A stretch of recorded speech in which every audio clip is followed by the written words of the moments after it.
से कबल इस वाक़या का ज़ुहूर अल्लाह की तरफ से एक ख़ास नेमत थी, जिस पर आन हुज़ूर सल्लल्लाहु अलैहि वसल्लम ने हमेशा अल्लाह का शुक्र अदा किया। इल-बदाया वल नहाए अव्वल सफ़हा 417। हमारी नज़र से इसी बाब में एक दिलचस्प रवायत गुजरी है, जिसके मुताबिक वलीद बिन अतबा बिन अबी सुफियान, हज़रत अमीर मुआविया रज़ी अल्लाह अन्हु का भतीजा, और हज़रत हुसैन बिन अली रज़ी अल्लाह अन्हु के दरमियान एक तनाज़ा पैदा हुआ। वलीद जब मदीना का गवर्नर मुकर्रर हुआ तो उसने अपनी कुव्वत के बलबूते पर सैयदना हुसैन बिन अली रज़ी अल्लाह अन्हु की एक जायदाद जो ज़वाल मुरवा के मकाम पर थी कब्जे में ले ली और गवर्नरी का रोब जमाने लगा।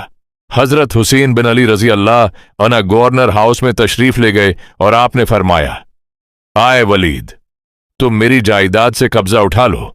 अगर ऐसा नहीं करोगे तो मैं अल्लाह की कसम खाकर कहता हूं कि फिर मैं अपनी तलवार निकाल लूंगा और मस्जिद नबवी में खड़े होकर ऐलान करूंगा कि ए अहल ईमान, आज फिर हिल्फुल फजूल को दोहराने का लम्हा आ गया है।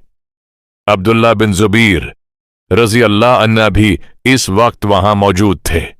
उन्होंने फरमाया कि मैं अल्लाह की कसम खाकर कहता हूं कि हुसैन का हक अगर वापस न किया गया तो मैं भी उसके हुसूल के लिए अपनी तलवार निकालकर उसके साथ खड़ा हो जाऊंगा। फिर या तो उसका हक दिलवा के रहूंगा या जान की बाजी लगा दूंगा।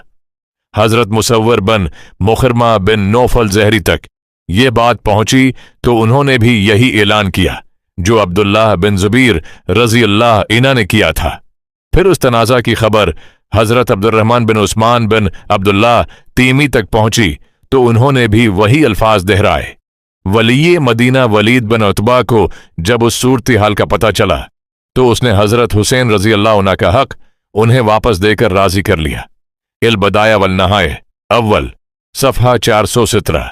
हकदार को उसका हक दिलाने की काविश अल्लाह के नज़दीक महबूब तरीन अमल है। अल्लाह के नबियों की आमद का मकसद भी कुरान ने यही बयान किया है कि अदल कायम हो और जुल्म मिट जाए।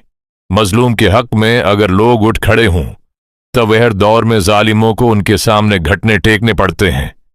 इल्मिया ये होता है कि माशरों के अंदर बेहसी और जाती मफादात की सोच पख्ता हो जाती है। नतीजतन जालिम मुनाज़ोर हो जाता है और मजलूम बेबस वो मजबूर होकर धक्के खाता फिरता है।